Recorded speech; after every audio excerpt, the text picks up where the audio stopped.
Each teacher should look at themselves as a business. And so the lives that I touch, the product provider, not to make it impersonal, I want my products to represent the things that I represent, which is to be disciplined, to be prepared, and to be diverse enough so that they can adjust out in the outside world.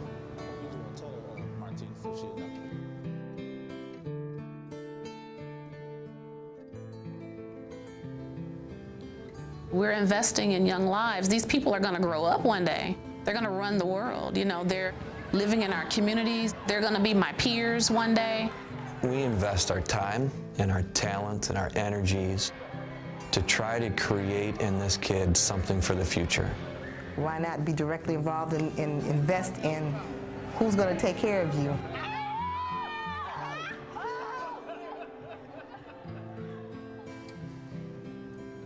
My grandfather used to tell me, it's hard to be great every day, but it's easy to work hard every day. And that's how he lived his life, and I was able to see that, and that's how I patterned my life. Teamwork. What's 3 times X? My first career choice was accounting. Actually, I have a bachelor's in accounting. Took the classes and got a degree, made mom real proud. Now, when people talk about that your job is pretty much what you do and who you are, and accounting just wasn't who I was. When people say Detroit public schools are bad, are you think they're just saying the building is bad or the building and the people inside of it? You gotta put yourself out there. I want them to understand that you are the biggest investment in this particular piece. So when you're ready to do something, that's when we'll fix things in Detroit. Or that's when things will happen, not when somebody from the outside says, we're gonna fix you. You have to fix yourself. The first thing I do is I let my kids know that I'm human. And I share some of my background with them. It's not all positive. I share some of the decisions that I made and the consequences of those decisions. And I let them know I'm human. In mathematics and I'm teaching social skills, I make mistakes and they point them out and I just own up to them.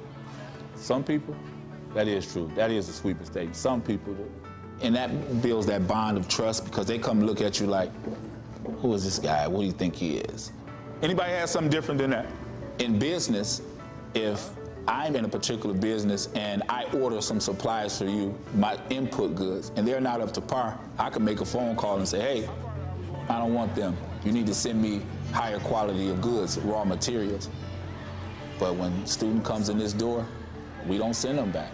Whatever that raw material, we bring it in and we work with them. So that's where the business part of it ends, when we start talking about the people and the interpersonal things that they bring to the table. Tilt it up. Well, oftentimes my students tell me they don't believe that I went to school in Detroit or that I'm from the same neighborhood and face some of the same challenges that they face. So we have to get in the car sometimes and I bring them here where I went to school, Southeastern High School on 3030 Fairview. Walking through the neighborhood, going to school every day, trying to do the right thing. But there are some challenges to that. Neighborhood sometimes not a safe place. There are some people in the neighborhood who may not want you to succeed. And there are some temptations. I stayed about 2 miles from here, and between those 2 miles, there's probably 5 different gang sets. So you either could choose to walk some days, or you caught the bus some days, or you did what we did when we were coming out of school, you walked until the bus came. But you have to overcome those things. I bring that into the classroom with such a passion to show them that I did it. And once they visit my school and go inside and see my old coaches and some old photos and some things like that, they can start to relate to me. And I just tell them, I say, hey, I'm going to give you some tools that you can help overcome those challenges. But let me help you. You did a good job. We have to discover what's really going on with them, and it's our job to pull that out of them, make sure that they have some hope and they believe in themselves when they go out into the world. You got to switch it. And that's probably the hardest thing to sell to a student, is to have faith, because that's something that's far off. When every day, if I'm walking down the street and all I see are empty lots or people begging or despair, it's hard for me as a young person to believe that if I do something 10 years from now, something's going to happen. But that's what I have to sell them. While the man is on the corner selling dope, I got to sell hope. We tired of winning. Woo! Here at Evergreen, we had 200 students, we'll say. And the students that I've worked with this year, will say 175 of them told me that they wanted to go to college, but had no real concrete idea of what college is about. So what I did, I said, we'll go to college campuses. So we visited Wayne State University, University of Michigan, Western Michigan, Oakland University. I got them on campus so that it could be something that they could reach out that's tangible for them, something that they could touch. So they say, I'm on this campus, I see a student that looks like me, or I see someone who has a similar background or similar experiences. So I think it's important just to take what I know and what has happened with me or to me in the world and bring it into the classroom, just give them opportunity to experience it from my eyes and their eyes as well. You working in something? Yeah, I'm trying to be a police cadet. I want them to know that they loved. That's one of the things I want them to know, that they are, from Mr. Miller, you were loved, and he genuinely cares about your success. But I've seen you improve, though. From the first when I met you, you used to have an attitude all the time. You improved.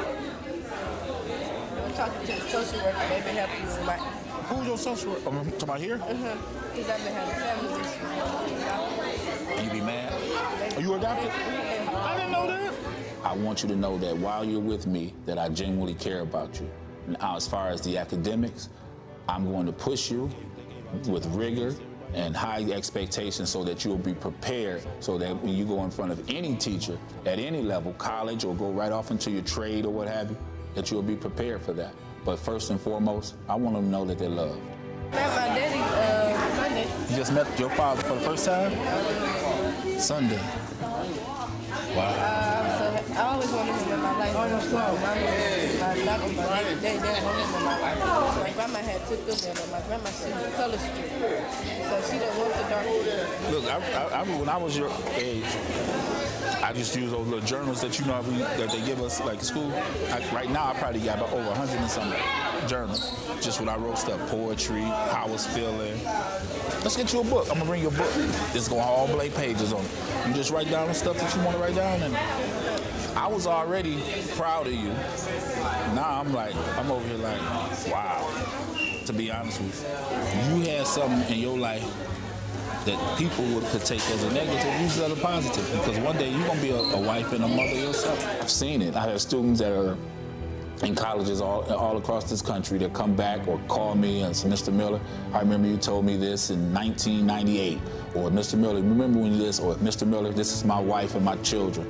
Or Mr. Miller, these are some of the things that I'm doing. So without a doubt, I mean, it's my city. I gotta invest in it.